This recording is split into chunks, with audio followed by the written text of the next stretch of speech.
నవగ్రహాల్లో అత్యంత శక్తివంతమైన శనిదేవుని జన్మరహస్యం ఏంటో తెలుసా?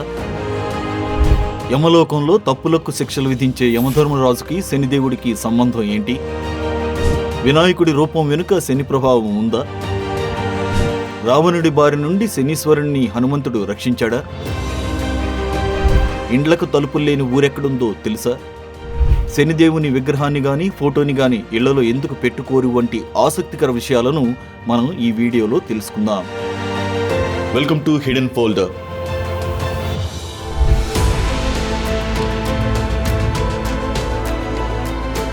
సృష్టికి వెలుగునందిస్తూ నవగ్రహాలకు రారాజుగా కీర్తించబడే సూర్యభగవానుడు, దేవతల శిల్పి విశ్వకర్మ కుమార్తె సంజ్ఞాదేవి దంపతులకు యముడు, యమున అనే ఇద్దరు సంతానం. సూర్యుడి వేడిని తట్టుకోలేని సంజ్ఞాదేవి తన నీడ నుంచి తనలాంటి స్త్రీని పుట్టించి ఆమెకు ఛాయ అని పేరు పెట్టి తన బదులుగా అక్కడ ఉంటూ తన భర్త పిల్లలను చూసుకోమని చెప్పి గుర్రంగా మారి అడవికి వెళ్లి తపస్సు చేసుకుంటుంది. ఛాయ సంజ్ఞలాగే సూర్యుడికి సేవలు చేస్తూ ఉండగా సూర్యుడు కూడా ఆమెను తన భార్యగా భావించి దగ్గరవుతారు. వారికి శనీశ్వరుడు అనే కుమారుడితో పాటు తపతి అనే కూతురు జన్మించింది. ఆ విధంగా యమధర్మరాజు శనీశ్వరుడు సోదరులవుతారు.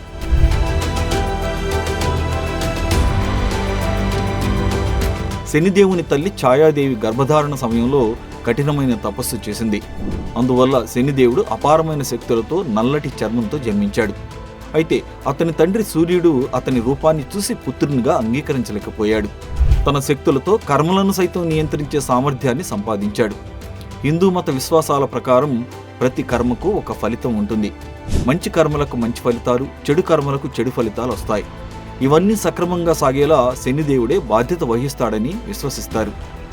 హిందూ జ్యోతిష్య శాస్త్రాల్లో నమ్మకాల్లో శనిదేవుడు కీలక స్థానాన్ని కలిగి ఉన్నాడు. నవగ్రహాల్లో అతి ముఖ్యమైన వాడిగా పూజింపబడే ఈ శనీశ్వరుణ్ణే న్యాయదేవుడు, కర్మదాత అని కూడా పిలుస్తూ ఉంటారు. శనిదేవుణ్ణి సాధారణంగా కఠినమైన నల్లని రూపంతో, నూనె పూసిన శరీరంతో చిత్రీకరిస్తారు. ఆయన కాకి లేదా రాబందును ప్రధాన వాహనంగా కలిగి ఉన్నప్పటికీ గాడిద, గేదె, నల్ల గుర్రాలతో కూడిన రథం, సింహం, నక్క వంటి అనేక ఇతర వాహనాలతో సంబంధం కలిగి ఉంటాడు. అలాగే 4 చేతులతో ధనుస్సు, బాణం, త్రిశూలంను ఒక్కో చేతిలో కలిగి ఉంటాడు. సూర్యుడిని నిదానంగా చుట్టి రావడం వల్ల శనిని మందుడు అని కూడా పిలుస్తారు. శనిదేవునికి మంద లేదా ధామిని, నీలాదేవి అనే 2 భార్యలున్నారు. కొన్ని కథనాల ప్రకారం దరిద్ర దేవతగా పిలువబడే జ్యేష్ఠాదేవిని కూడా శనిదేవుని భార్యగా చెబుతారు.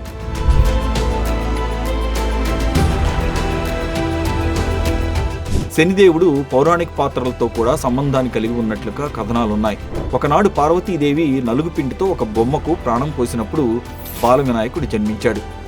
అప్పుడు సకల దేవతలు, నవగ్రహాలు ఆ బాల వినాయకుడిని చూడటానికి వచ్చి తమ ఆశీస్సులు అందించగా తన దృష్టి పడితే శుభం కాదని శని భగవానుడు మాత్రం తల ఎత్తి బాల వినాయకుడిని చూడలేదు. అది గమనించిన పార్వతీదేవి తన బిడ్డను చూడమని శనిని ఆదేశించింది. దాంతో శనీశ్వరుడు బాలగణపతిని చూశాడు. ఆ విధంగా చూడడం వల్లే బాలగణపతి తన తండ్రి పరమశివుడి వల్ల మానవ రూపంలో ఉండే తలను కోల్పోయి ప్రస్తుత రూపం పొందాడని పురాణ కథనాలు తెలుపుతున్నాయి.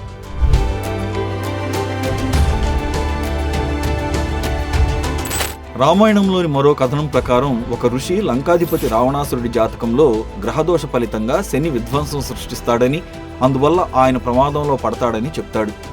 అప్పుడు రావణుడు తన జీవితంలో ఎవరూ విధ్వంసం సృష్టించలేరని చెప్తూ కోపంతో శని వద్దకెళ్లి ఆయనతో పోరాటం చేసి ఆయన్ని బంధించి తన ఖైదీగా ఉంచాడు. సీతమ్మ జాడ కోసం లంకా నగరానికి వచ్చిన హనుమంతుడు లంకను దహనం చేసే సందర్భంలో తన తండ్రి వాయుదేవుని సలహాపై రావణుడి చెరలో చాలా కాలంగా బందీగా ఉన్న శనీశ్వరుణ్ణి విడిపిస్తాడు.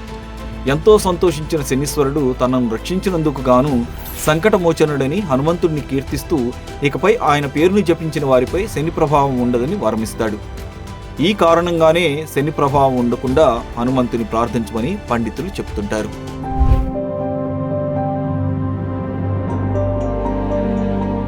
హైందవ సాంప్రదాయంలో ప్రతి ఇంట్లోనూ, దేవాలయాల్లోనూ దేవతామూర్తుల విగ్రహాలను ప్రతిష్ఠించి పూజలు చేస్తారు.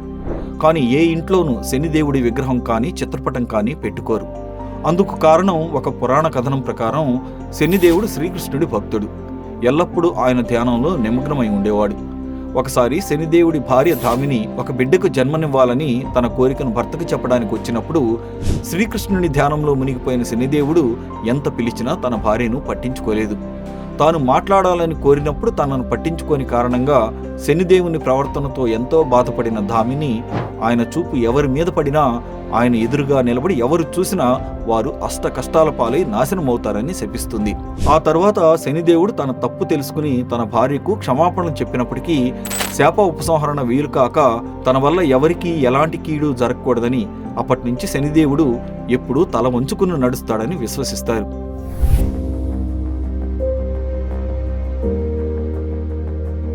శని భగవానుణ్ణి మనసారా పూజించి ఆరాధించే భక్తులను కష్టాల నుంచి గట్టెక్కించే కరుణామూర్తి ఆ శనీశ్వరుడు. ఆయనకు ప్రత్యేకమైన ఆలయాలు కూడా ఉన్నాయి. అందులో ముఖ్యంగా చెప్పుకోవలసిన శనిదేవుని ప్రసిద్ధ ఆలయం మహారాష్ట్రలోని శని సింగనాపూర్లో ఉంది. స్వయంభుగా ఉద్భవించిన నల్ల రాతి రూపంలో శనిదేవుడు పూజించబడతాడు. ఎటువంటి గుడి నిర్మాణం లేకుండా బహిరంగ ప్రదేశంలోనే ఒక ఎత్తైన కట్టపైన శనీశ్వరుడు భక్తులకు దర్శనమిస్తాడు. స్థానికులు తమ ఇళ్లకు తలుపులు తాళాలు లేకుండా నివసించడం ఈ ప్రాంతంలోని మరో ప్రత్యేకత. దొంగలు విషసర్పాల నుంచి ఆ శనీశ్వరుడే తమను రక్షిస్తాడని వారి విశ్వాసం. ప్రతి శనివారాలు శని త్రయోదశి వంటి ప్రత్యేక రోజుల్లో వేల మంది భక్తులు దోష నివారణల కోసం శనిగ్రహం వల్ల కలిగే బాధల నుండి విముక్తి పొందడానికి భక్తులు ఇక్కడికొచ్చి నూనె దీపాలను వెలిగించి నల్ల నువ్వులు నల్లటి వస్త్రాన్ని సమర్పించడం ద్వారా శనిదేవుణ్ణి పూజిస్తారు. మానవులు చేసే మంచి చెడుల ఆధారంగా తమను శని భగవానుడు శిక్షించడమో ఆశీర్వదించడమో చేస్తాడని, ఆయన్ని ప్రసన్నం చేసుకుంటే ఎటువంటి బాధలు భయాలు ఉండవని భక్తులు విశ్వసిస్తారు. అదేవిధంగా ఆయన అందరినీ మంచివైపు నడిచేలా దీవించాలని కోరుకుందాం. ఇలాంటి మరిన్ని వీడియోస్ కోసం హిడెన్ ఫోల్డర్ యూట్యూబ్ ఛానల్ని సబ్స్క్రైబ్ చేసుకోండి.